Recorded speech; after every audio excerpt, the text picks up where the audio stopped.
Just wanna dance, dance, dance, dance you off. Da da da da da. Benji Ingrosso won Melodifestivalen 2018. It was a busy night. We never reacted, so we will right that wrong right now. Are you guys ready? Let's do this!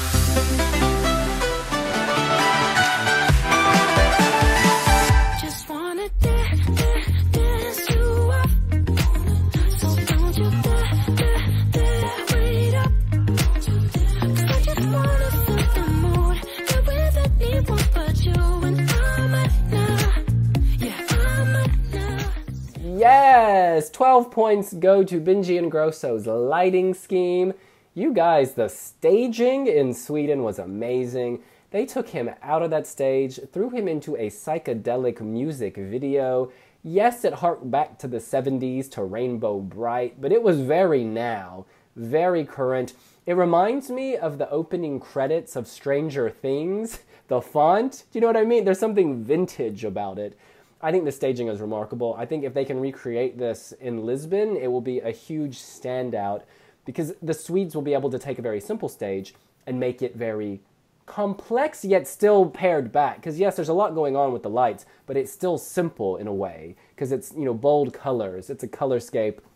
Notice I'm only talking about the staging. The song does nothing for me. I find it slightly grating. I think it's in a very annoying register. However, he sells it. He is a showman, and he can sing. So this will wow many, many people. I can see many of my friends here in Britain being taken by this. So yeah, again, it's quality from Sweden. Not a song I'm going to download, but I think he was among a small set of deserving winners in Sweden. I personally would have chosen Felix Sandman. I think that, I don't know, that just seemed really, really powerful, and it seemed to have some kind of emotion behind it, whereas this is pure unadulterated pop, which is fine. Porrig. Yeah, I think this won based on the slickness of the staging and the performer, not the song. Because Dance You Off, while it's modern and it's current to an extent, it's one of the songs that's dangerously close to joining my skip pile on Spotify, that whenever it comes up, I'm very close to hitting skip. I don't quite get to that point, but I am... I'm not in love with the song, but the thing is, when I first saw the staging, and with Melodifestivalen, it's different than every other section because you really only hear the song for the first time when you see it live. And I saw it and I was like, wow, that's so good. It's way better than his entry last year. But whenever I see it without the staging, it's just like, meh. And obviously, that's not quite what you...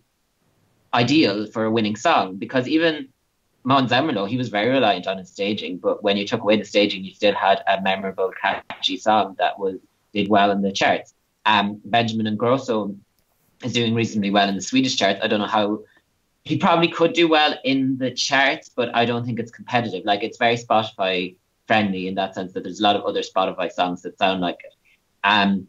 Yeah, but he sells it based on his charisma because he's got all the little tricks where even like he's looking over his shoulder and he gives a little shrug and then he's doing kind of shuffling along. And yeah, it's the stage. Sweden won based on this. He won in Sweden based on the staging, not the song.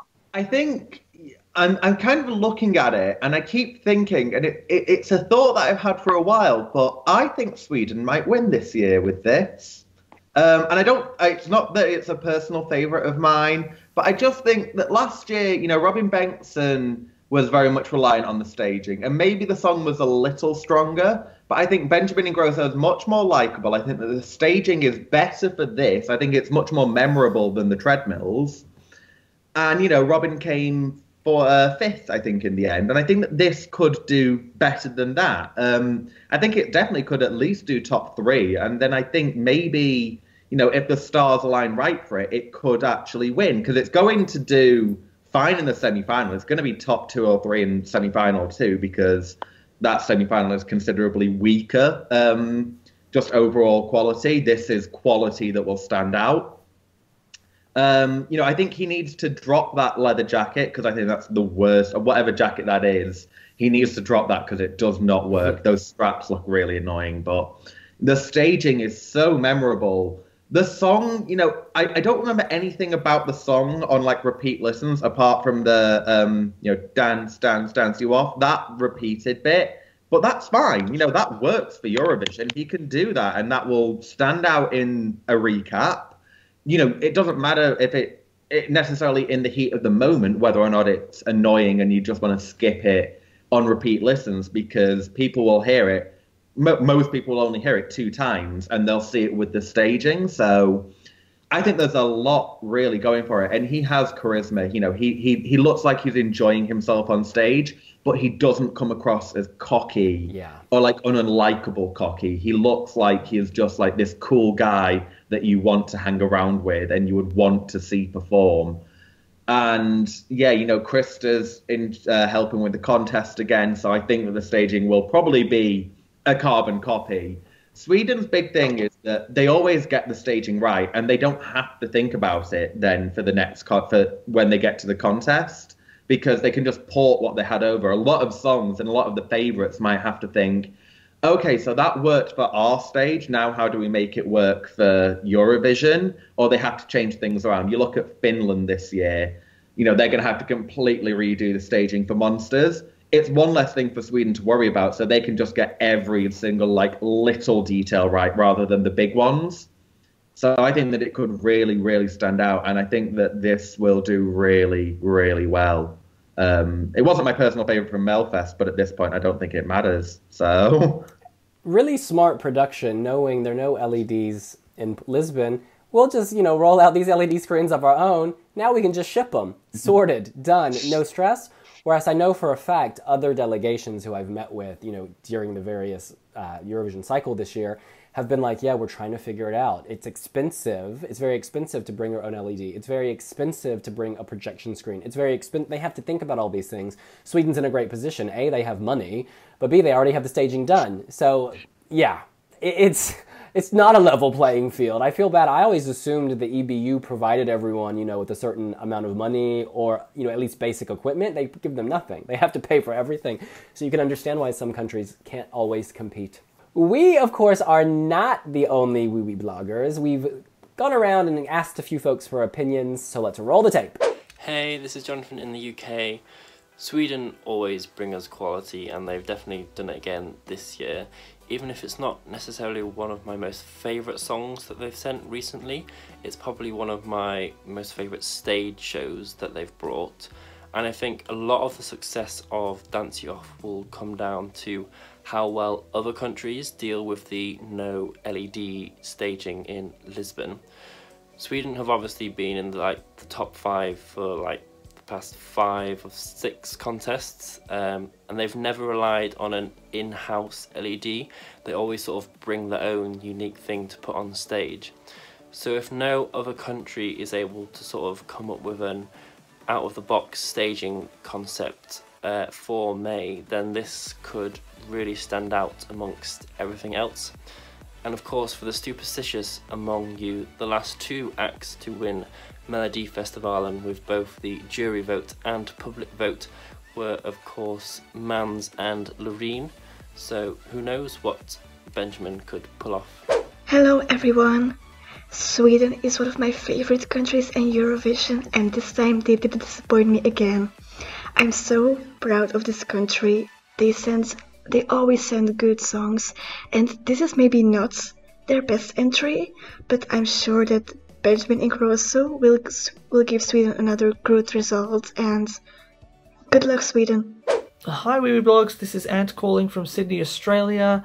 Melodifestivalen in 2018 was a really strong year with lots of very good songs, and ultimately lots of songs that would get Sweden a good result at Eurovision. They've gone with Dance You Off. Was it the best song on the night? Probably not. But was it the best performance? Absolutely. I think really as a complete package it would have had to be between Benjamin and Mariette, and ultimately they've gone with Benjamin, and I think he can take that killer staging to Eurovision, and he should have no problems keeping Sweden at the very least in the top 10. Hey guys, it's Diane from Russia. So it's been quite a long time since Melodifestivalen final, but it's never too late for Sweden, right? So what can I say about Dance You Off? It's quite a typical Swedish entry with quality pop and dance moves like in Robin Benston's entry last year. So I quite like it, but my favorite remains Felix. Sweden's Benjamin Ingrosso. If you asked me a week ago, I would have said 0 points for the song, but 10 points for such innovative staging. I really feel like the staging is what really brings this performance to its peak. It's like he's trapped in a video clip lightbox, and it's so crazy and innovative, and it really captures your attention, and it'll really stand out on the night for sure.